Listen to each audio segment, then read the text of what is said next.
We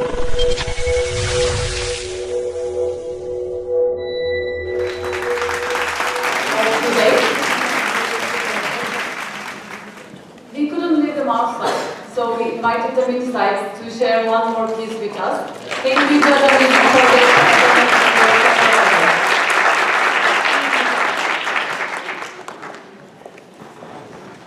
Now we will perform youth anthem.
Welcome back to the second half of our program. We now invite our youth forum speakers to the stage.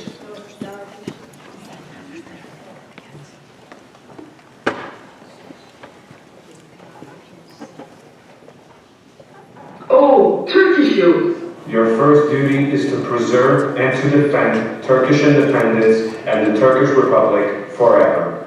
This is the very foundation of your existence and your future. This foundation is your most precious treasure. In the future, too, there may be malevolent people at home and abroad who will wish to deprive you of this treasure. If someday you are compelled to defend your independence and your republic, you must not hesitate to weigh the possibilities and circumstances of your situation before doing your duty. These possibilities and circumstances may turn out to be extremely unfavorable. The enemies conspiring against your independence and your republic may have behind them a victory unprecedented in the annals of the world. It may be that, by violence and trickery, all the fortresses of your beloved fatherland may be captured. All its shipyards occupied. All its armies dispersed and every corner of the country invaded. And sadder and graver than all these circumstances, Those who hold power within the country may be in error, misguided, and may even be traitors. Furthermore, they may identify personal interests with the political designs of the invaders. The country may be ruined, impoverished, and exhausted. Youth of Turkey's future. Even in such circumstances, it is your duty to save Turkish independence and the Republic. The strength you need resides within the noble blood in your veins.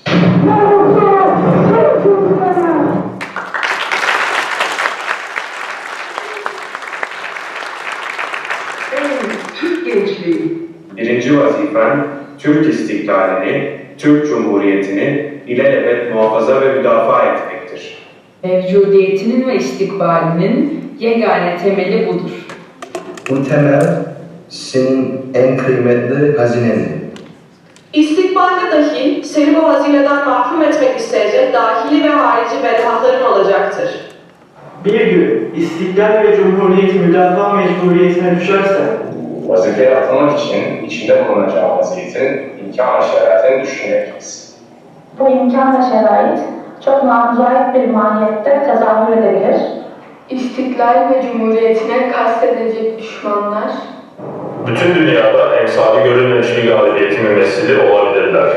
Cevren ve hile ile aziz vatanın bütün kaleleri zapt edilmiş, Bütün tersanelerine girilmiş, Bütün orduları dağıtılmış ve memleketin her köşesi bir fiil işgal edilmiş olabilir.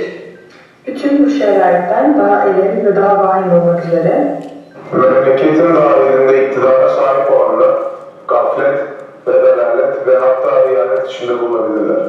Hatta bu iktidar sahipleri şahsi menfaatleri ve müstevlilerin siyasi emelleriyle tebrik edebilirler. Millet farklı zaruret içinde harap ve bitap düşmüş olabilir. Ey Türk istikbalinin evladı! İşte bu ahval ve şerait içinde dahi vazifen Türk istiklal ve cumhuriyetini kurtarmaktır. Muhtaç olduğun kudret, damarlarındaki asil kanda mevcuttur.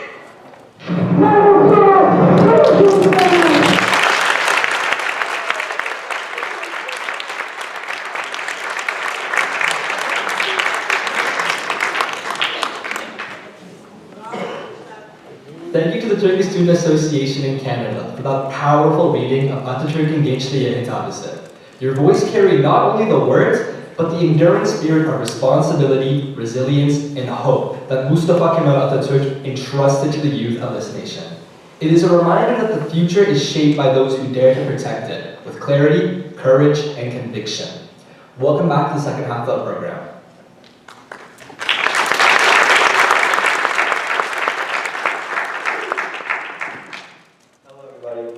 Thank you so much for joining us. We will now begin a moderated discussion where we will touch on and elaborate on the lengthy topics that we discussed in the first part. We have a prepared set of questions that we will go through, and then after that, we would like to open the floor to you, the audience, to ask any lingering questions you may have based on what we say now or what we said before. The first question that I'd like to propose to the panel: what leadership qualities of Atatürk do you think are most needed in today's world leaders? Okay, so, yeah, you can go ahead. Okay, thank you. So I think Atatürk's most needed qualities, leadership qualities are like the commitment for the science and and his rational thinking methods as the foundation of the progress. He didn't just react to the problems, as we know, and he built institutions. When I just talked about in the other session about building just not network, but building institutions. That's what we need right now. It's not just a leader who build a system, not just to win elections, to build an actual system. It's not about winning elections or doing that network. So I think most of the leadership qualities that we need is a rational thinking and leadership that has the science and merit with this already. We live in a time where we have really interesting leaders wherever you are in the world, and what Marcus said, rationalism is huge. I think leadership now has very much become performance and ego, and that's in an era where there's so much disinformation, I guess, as well. That leadership, though it very much affects society, it steers people away. And so, I guess rationalism, evidence-based policy, whether that's backed by science knowledge, is the very foundations that we're very much lacking today. Definitely agree. I mean, I think on top of all the rational,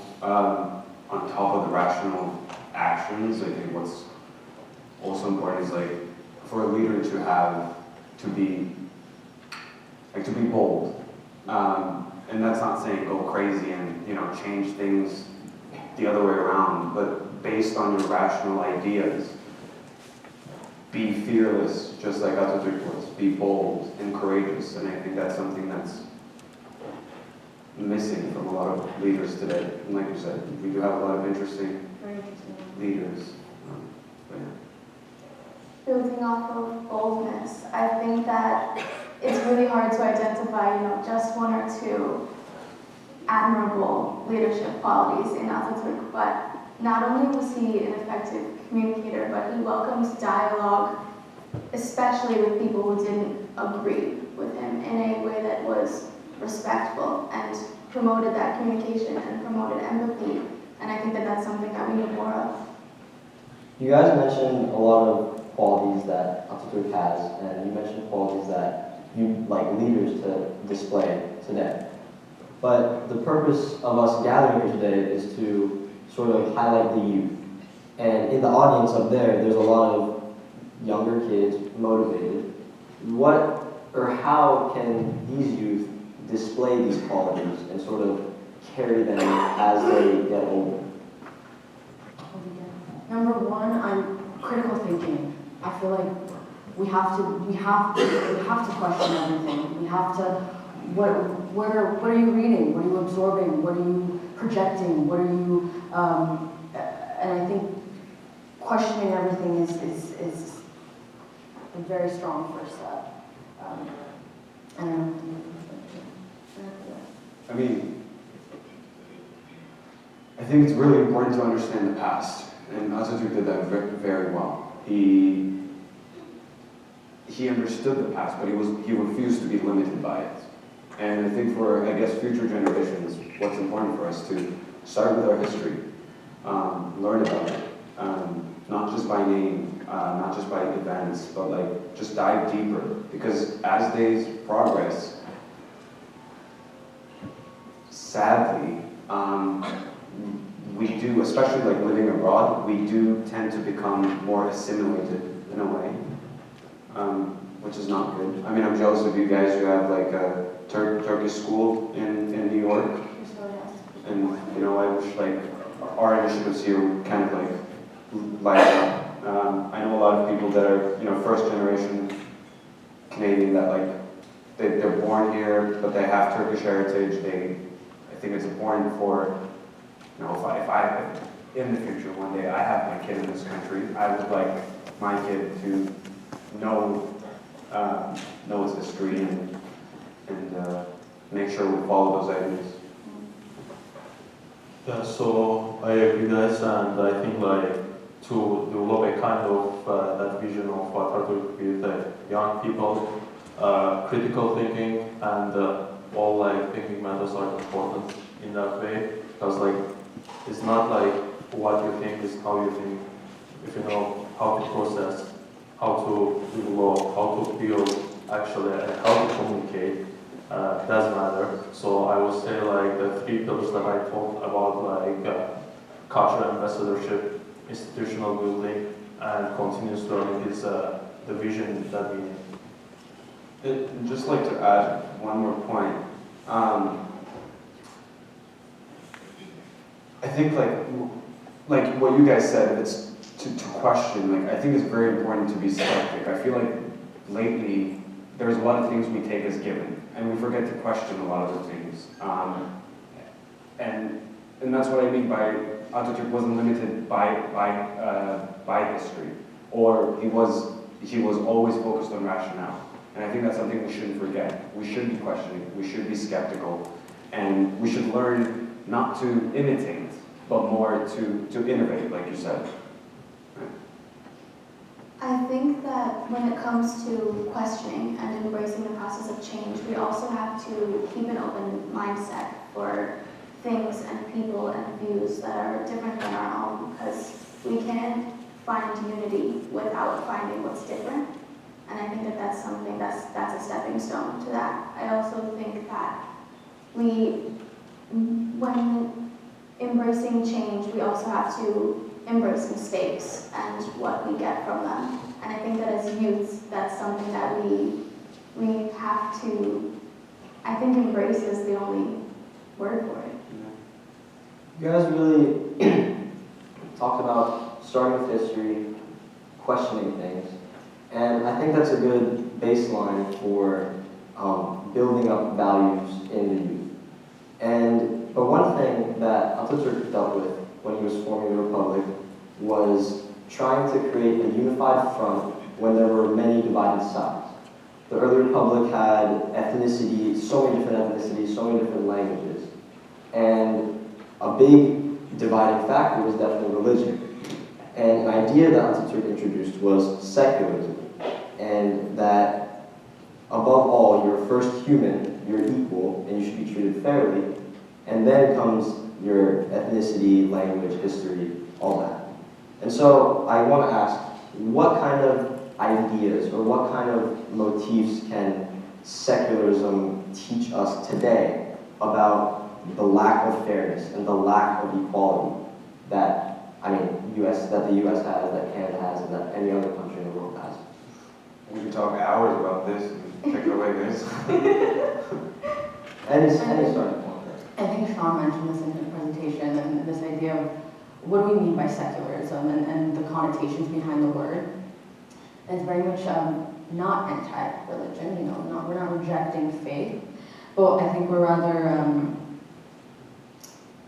embracing the imposed authority, the imposed narrative, whatever that may be. And like you said, we see it here, we see it everywhere. You're right, we can go. I think generally with secularism, on a very high level, what happens is, in those of Turkey, in those days we get a sense of unity. That's, like you said, that's not based on religion or different ethnicities. We're one. And I think that's something that we still have to think about today. We're better together when we view each other as partners and kader ortak, common destiny, and just keep going forward. And it's crucial that we don't forget what secularism is. Exactly, I agree. And secularism wasn't like an Atatürk's vision as a anti-religious thing. It was about to ensure the states act equally to everyone without focusing on belief. So I think that principle applies beyond that. Religion and equal treatment is most important thing in the secularism when we talk about this topic. When I think of Atatürk's secularism, I think of equal access to education and the movement forward in women's rights, and obviously by my speech those are issues that are very important to me.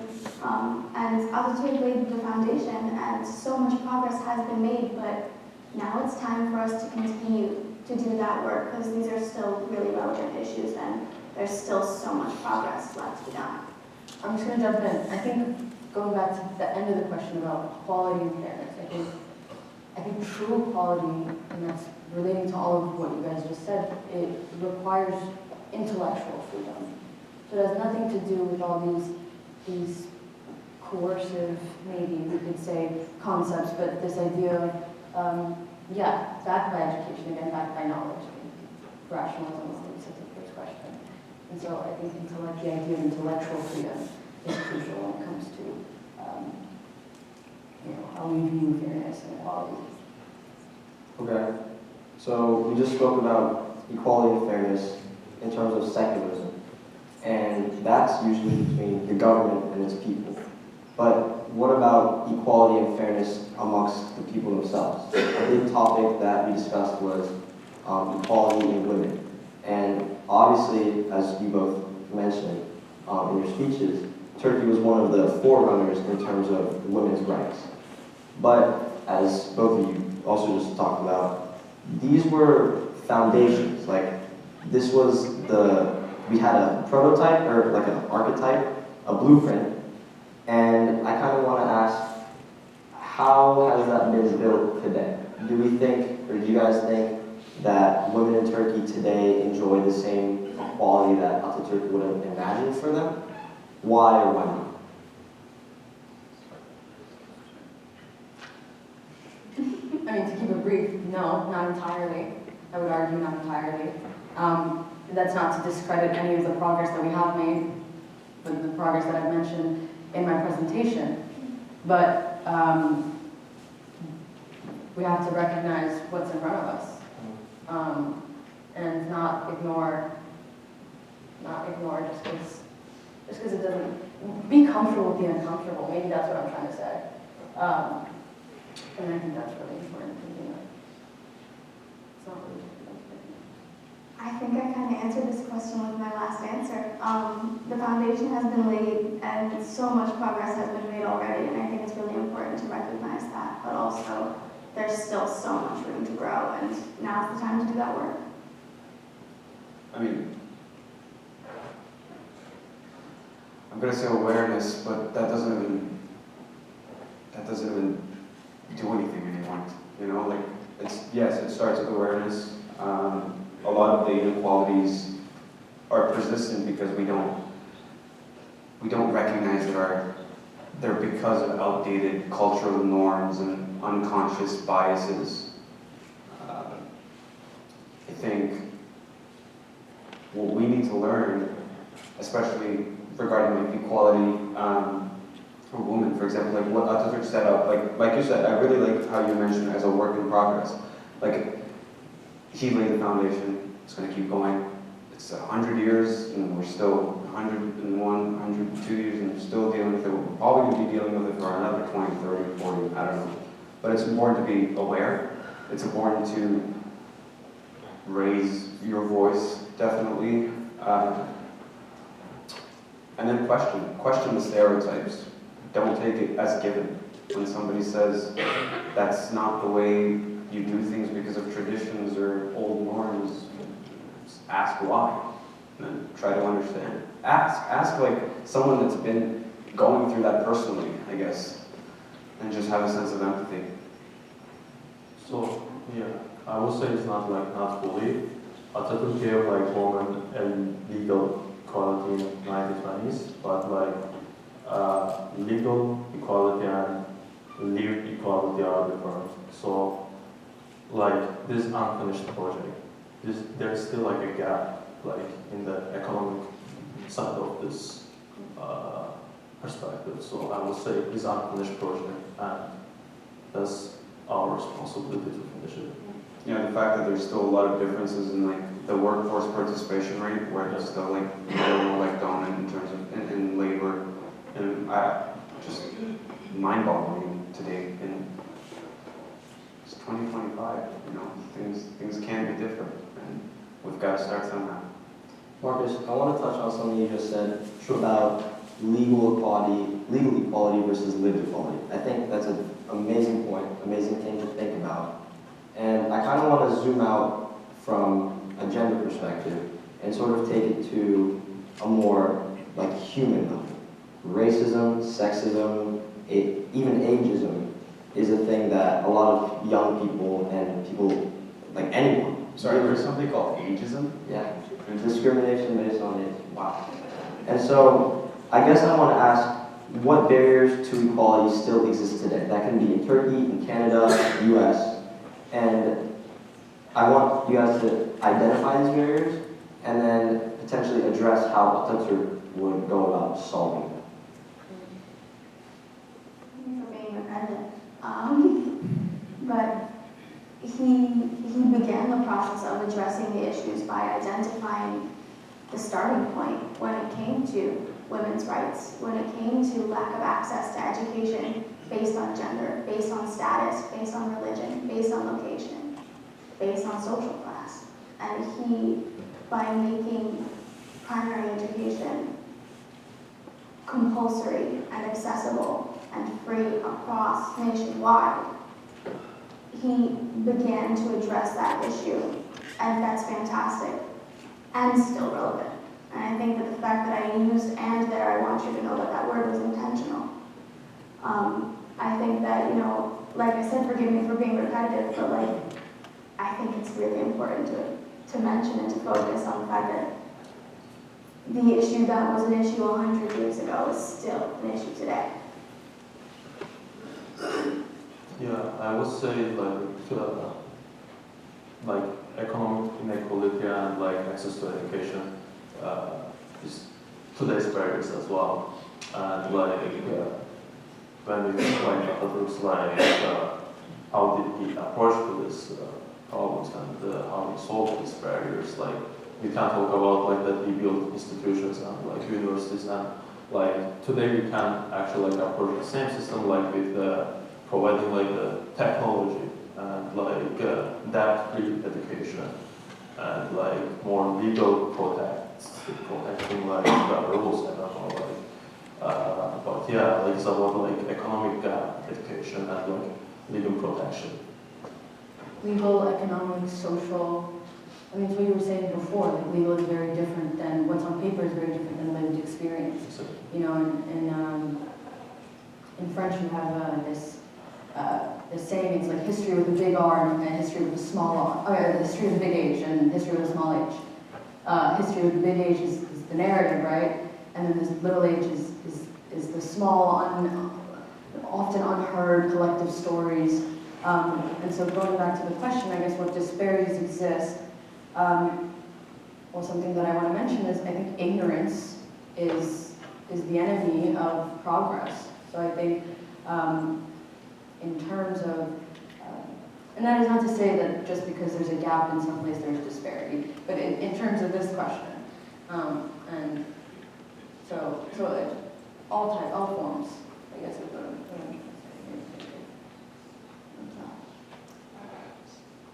We definitely get educated. That's, like, don't be ignorant. And then we obviously need to have these systems in place where we do teach people about these sort of things that, you know, we're all human, we're all living life for the first time, and sure, we first want to start with wanting to get educated about such things. And then also have these systems in place where they're not like throwing these ideas at us, but like where we're just willingly learning about how great that outcome could be. Yeah. So you guys just identified a bunch of pretty prominent barriers that a lot of people face today. And I've been thinking, as you guys have been speaking, about what it means to be modern, and a modern Turk at that. This was one of Atatürk's biggest core concepts, the modern Turk. And so I guess I'm just asking, what does it mean to be modern and Turkish at the same time today? I'm going to mention my pointer that ignorance is the enemy of progress. So, modern, to me, is the opposite of ignorance, is the opposite of, there was a word that was said before, but I forgot now. Sorry, what's the question? What does it mean to be modern and Turkish at the same time? How can those two things be incorporated? Secular. So yeah, I think it means like bridge. Like we pointed this like in our presentation as well. So it's not like being like Turkish and modern is not like opposite thing. Like it's a it's like a bridge. It's not like a border. You know what I mean? Like so when I work on AI systems in Canada, like as a Turkish youth, I'm doing like both Turkish and modern. So I think it means like, I would say it's bridge. Yeah, like modern and Turkish, I think that stands for a lot of things. Like it's a collective combination of many, many things. Modern and Turkish, are you, like, it depends how, I guess, which point of history you want to look at it. You know, like if you want to say what does it mean to be modern and Turkish today compared to 20 years ago, 50, 100 years ago, I guess that would be very different. But there is foundational ideas that actually define what it means to be modern and Turkish. I think to be Turkish is language is one thing that's really, really important. I mean, we're very, very creative with our language. Like if there's anybody just that solely speaks English and doesn't speak Turkish, please take Turkish lessons. Turkish will give you a perspective on language, and you'll probably become like a poetry person. It's Is it poetry person poet? Oh, poet. Yeah. You've read poems. I think we should make this question like more clear. Like what does mean like the content, like the context context of modern music. Yeah, like in terms of scope, I guess it's a little difficult to answer with like in a general sense. I think I was getting at just in your day-to-day life, how do you express the values that Atatürk stood for and that he idealized?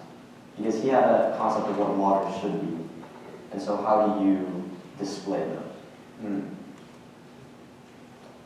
I would say like hayatta en alt kömür dilimdir efendim, the quote that's actually like inspiring me, like that transcribed like science. So, and since I am like a science and tech guy, I would actually like get that value through that resonate with me, like my personal life, my business life, everything. So like to make like my decisions like based on science, logic, and like analyzing and thinking critically and give the output.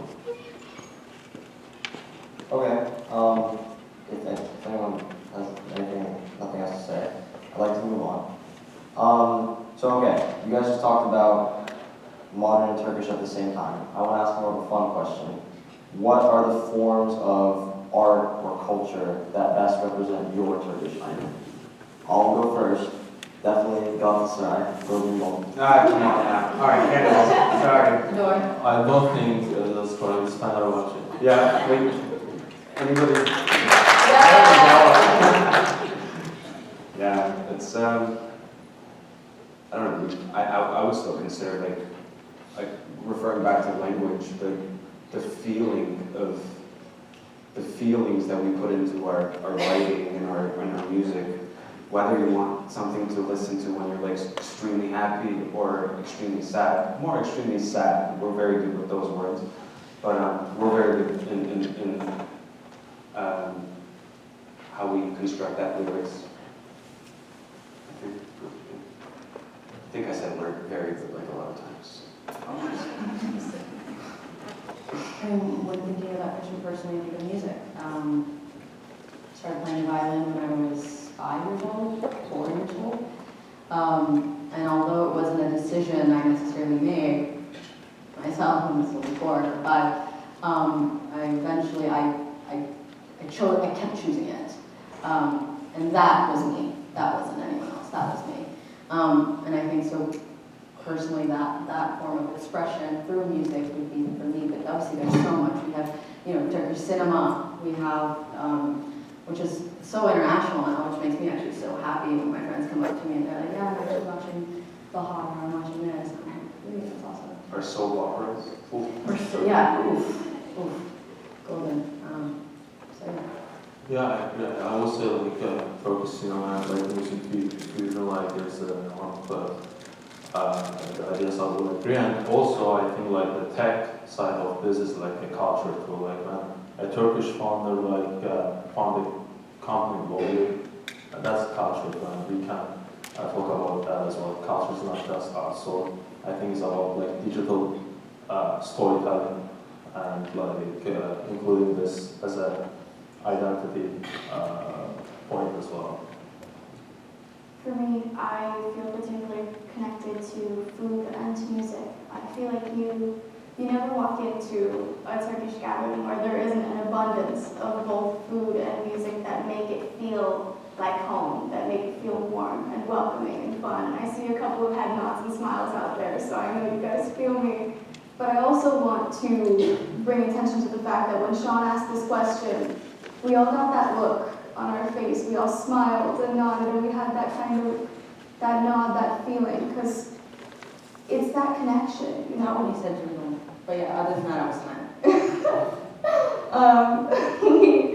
We all feel so connected to our culture, and I know that all of you out there feel so connected to, what makes us who we are, our identity, and there's so many values in that, and I think that is such a genuine and beautiful concept of like what makes us who we are in our culture and the different things that we all share and that you all share and what ties us into our culture.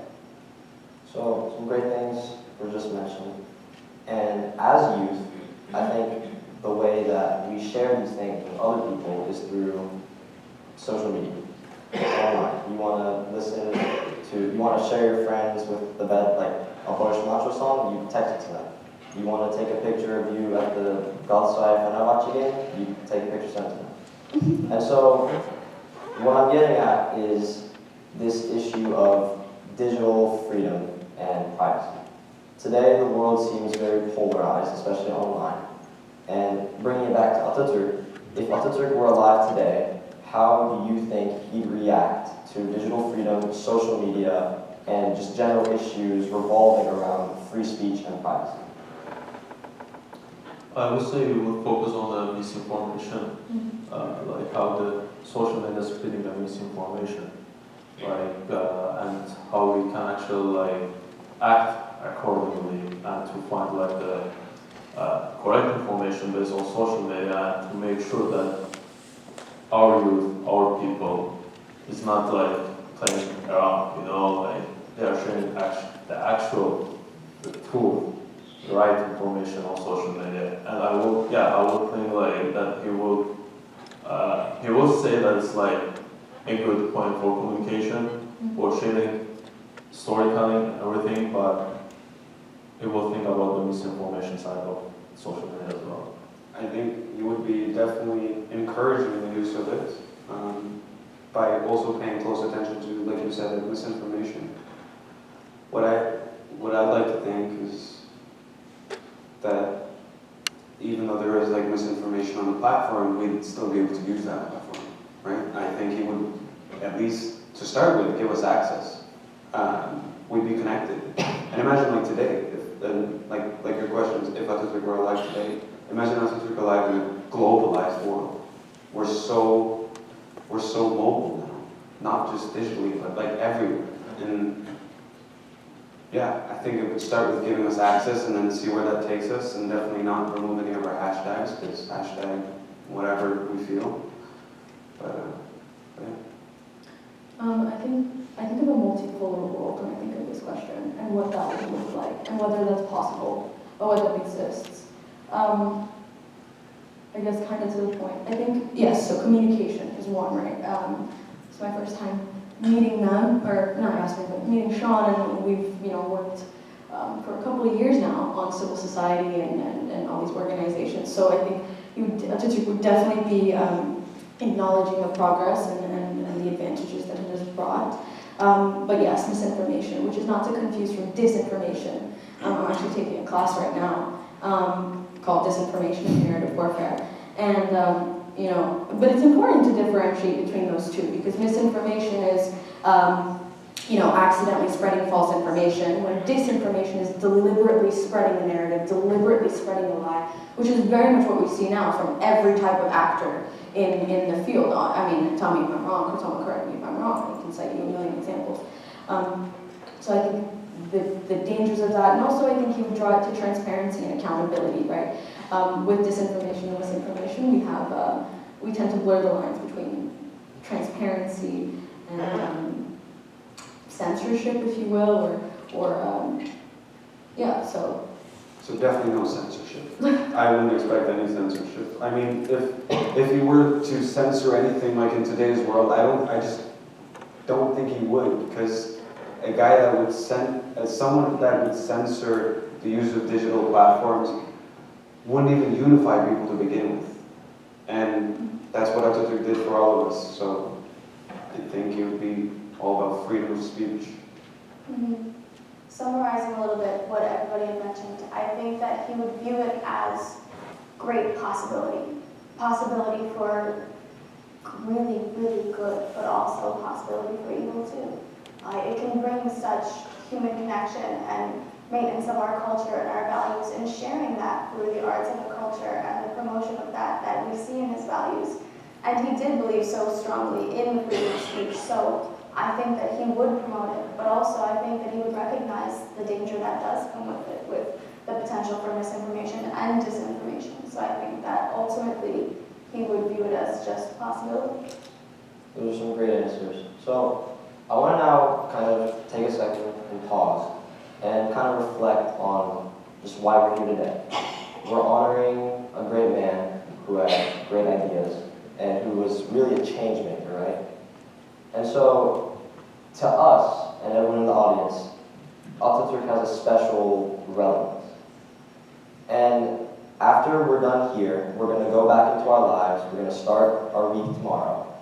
How do you explain Atatürk's relevance and his contributions to our country, to your friends and those around you who aren't familiar with Turkish history? I don't feel the need to explain. I feel like they see it in who I am, in my behaviors, and in my in the work that I'm passionate about, and in the field that I'm in and want to pursue. I don't think I would feel the need to explain it. But also, if I were to, I think one misconception to, I don't want to say outsiders, but maybe someone who's not Turkish, is that, like you said, we understand the relevance and the importance, but someone, to them, is just another leader. It was just someone who, I mean, it could be perceived that way. That's a misconception, and so I would start by talking about influence. If I were to, again, I wouldn't explain, but if I were to, I'd start by influence. Obviously character, and there's so much to go on.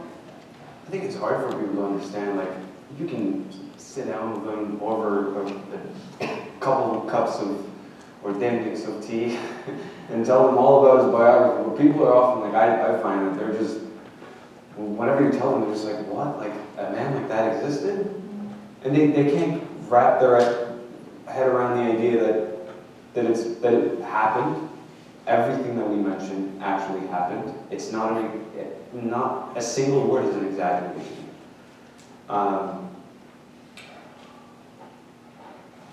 Like you said, I think, like, especially in like living in Canada and like university, there were some people that I tried to talk to about like Atatürk in our country, like our history. I mean, I have a friend that's actually gotten very, very interested in our history, and he's doing really great. And he always like challenges us. We debate. Now he knows so much that he debates me about my own history, which is all fun and games and good. But I think at the end of the day, we tend to be very defensive about issues or about things that are said to us, and we don't have to be defensive because we know what's true. And we are who we are, and we are reflections of Atatu. And every step of the way, that's what we show. Every work that we do, every emotion that we show, every laugh, every cry, every homesickness. I could kill a kebab right now, but what you gonna do? Yeah, so I think I agree to Ulash, and I think it's not just about like. Talking that like in abroad, like in Canada, I think it's important to make that clear in Turkey as well, like who is Atatürk, what he did, and what he did in that is what we need now.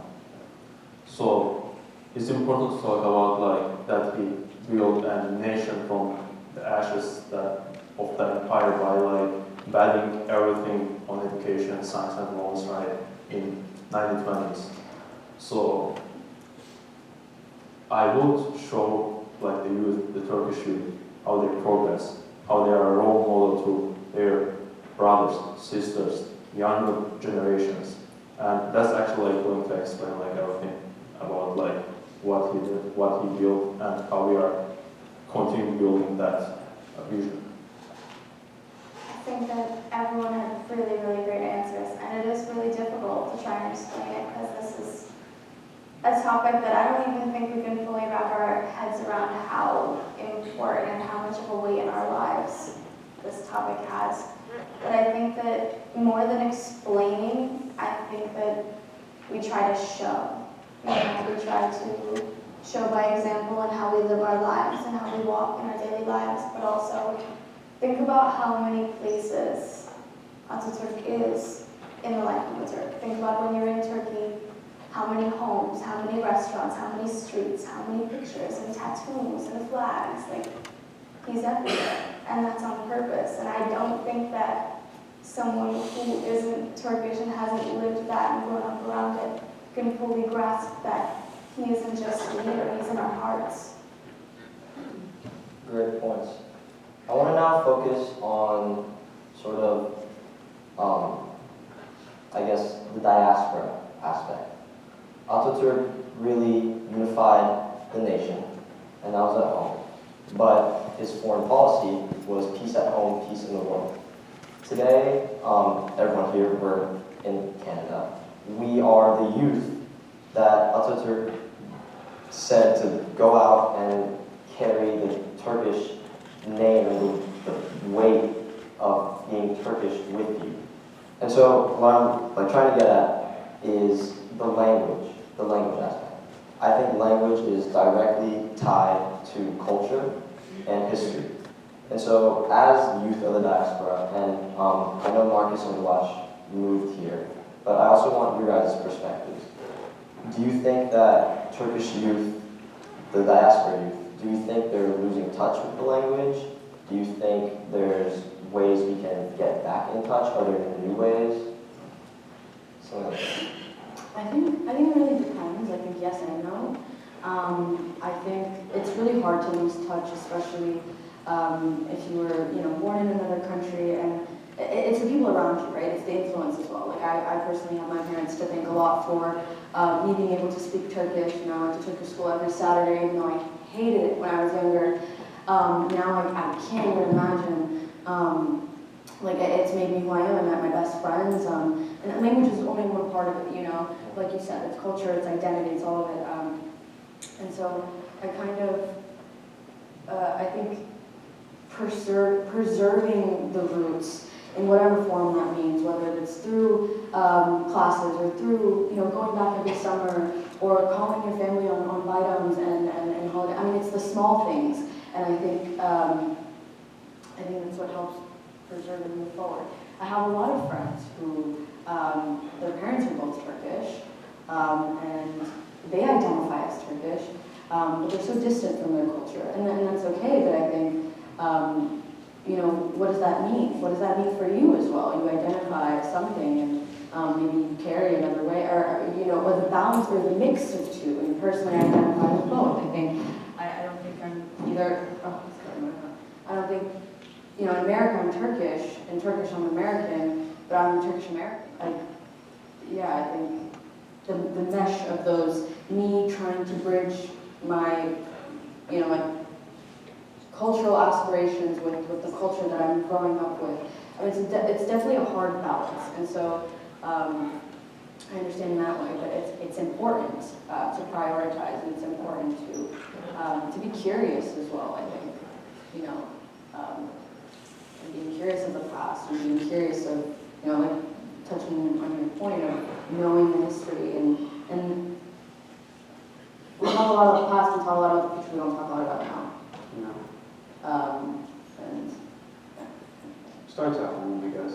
Starts with families, and then when we're abroad, just stay connected. Like, let's have this. This is great. Maybe not so spread out, but a little more compact all together. Fill these, auditoriums. Just be together, organize things like this, attend these initiatives, and that's how we stay connected to our home. And I don't know, I definitely disagree with people. I'm still not Turkish Canadian, it's still not a work permit. Work in progress. Work in progress. But I don't know, I've heard from a lot of people when they move here, they're like, yeah, ilgilenmiyoruz. And it was like,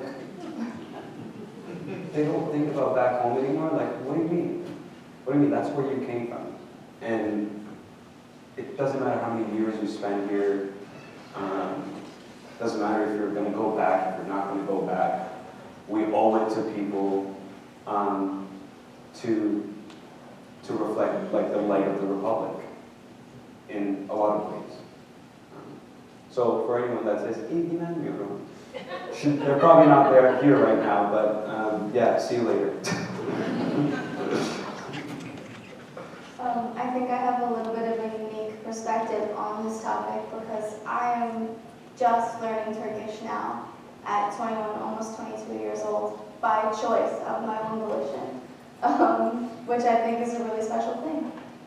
It's how I choose to reconnect with my own culture with my mother tongue, the language of my roots, because I didn't have that growing up. You know, I've always been super culturally connected, you know, thank you to my family, and I'm really grateful for that, but I didn't have the community near me growing up. I had nobody other than my family, both with me and in Turkey, to learn to speak Turkish with. So I didn't have that, but now I'm a grown-up, and I can choose to do those things. So that's how I'm choosing to not lose my culture. And it's for anybody who's learned a language as an adult, which I think a lot of people in this room have, it's hard. Oh, Turkish especially. Yeah, Turkish is so hard to learn as a second language, but it is so worthwhile. And being able to feel connected to my roots, like every new word, every new phrase that I learn, it's a new piece of the puzzle. It's a new piece of me that I get to become in touch with again, and like getting to be with my family and hearing a story and then understanding it for the first time, it clicks and it feels right. It feels like home. So, you know, that's my story. What about you, Sean? Oh, me? I don't know. I think language is definitely super important. I said it's the link between culture and identity.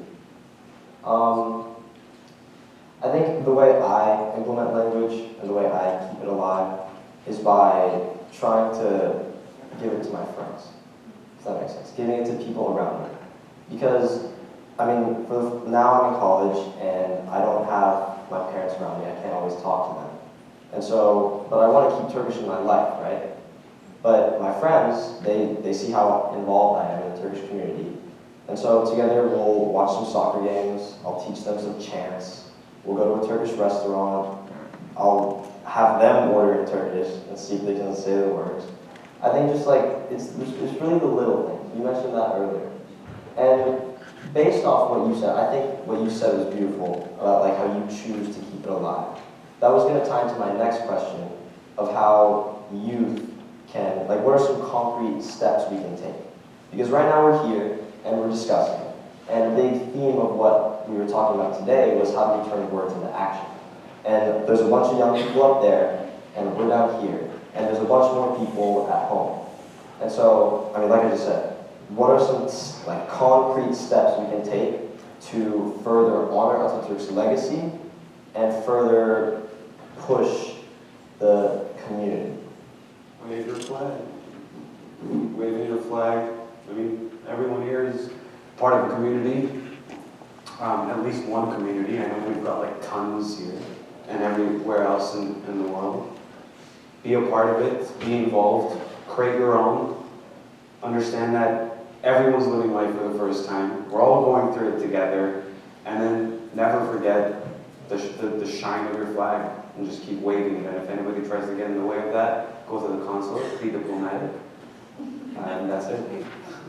I think it's about like give back culture as well.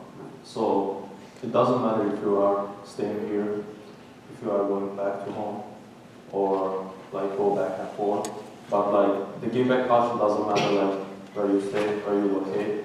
You can improve like yourself and your friends, your family, with how you actually like act, how you progress, how you educate, how you build and continue to learn.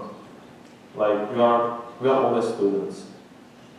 We are always learning some new stuff. And the most important thing is like how you give back that.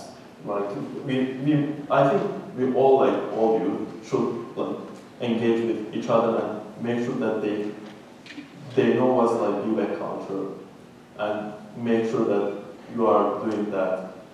Like if I'm learning something here about like culture, business, study or something else, if I have someone else that how I can shape his life or life to come to Canada to study or even in Turkey to involve in projects, to do some tech stuff or anything else.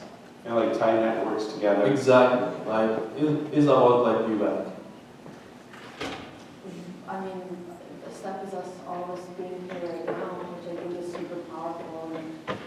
constant work of civil society, which is what preserves the knowledge and the culture and the values, if you will. And so us being here right now, but also I'm going to be a hater of the word dream big for a second, and bear with me. It starts so locally. Change starts so locally, and if you're not willing to engage and act very locally in a small, I don't know, whether that be like, your county. Like we're going very low. We're not even going state. We're going county. We're going. I think it starts there, and grassroots lead to bigger systemic change. And so, when I think of concrete actions we can take, I'm thinking very grassroots solutions. I'm thinking very, obviously, collaboration with other people. Strong sense of community is a big factor. What was that famous quote? Dream big. Dream big. Dream big, act now. No. Dream big, start small, act now. Oh, okay. Dream big, start small, act now. Yeah.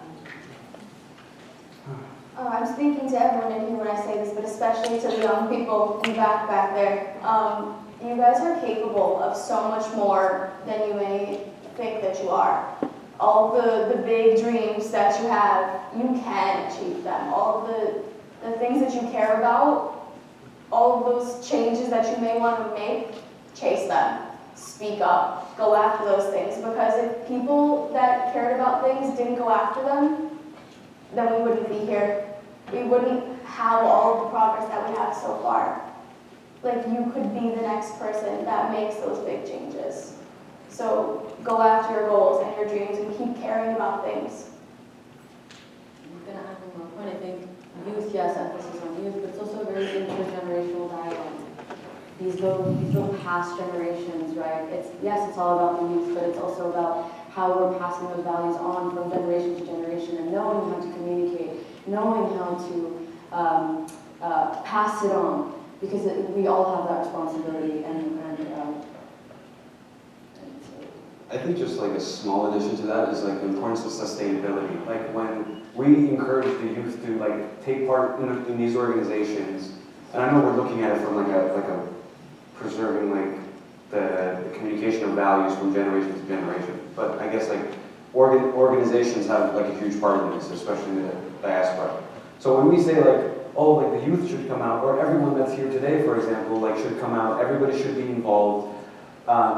Having that dedication and having it be sustainable is something very, very, very important. And we usually undervalue such things. I don't know, like let's say there's an organization and then we come for 1 year and the next year it's like, I'll just stay home. Or like, you go once or twice and then you get bored. It's important to be supporting. It's important to keep things going. No egos, no biases, nobody has a problem with their flag, so let's all unite, let's all move forward. Yeah, really good points. And so, okay, we just spoke for like about an hour about all the great things that Atatu's done and all the great things that has come from it. And we gave some speeches, and it's clear that we have a lot to say, and we do have a lot more to say. But one thing that is kind of missing is sort of like a question you might have. And so, just really simply, if you could ask Atatu one question, what would it be? I would ask first, like, which team is, if it's Fenerbahce, so I could have, like, that in the story. But no, actually, like, I would ask, if I had that opportunity, I would ask, like, what he would do for the unfinished project. Yeah.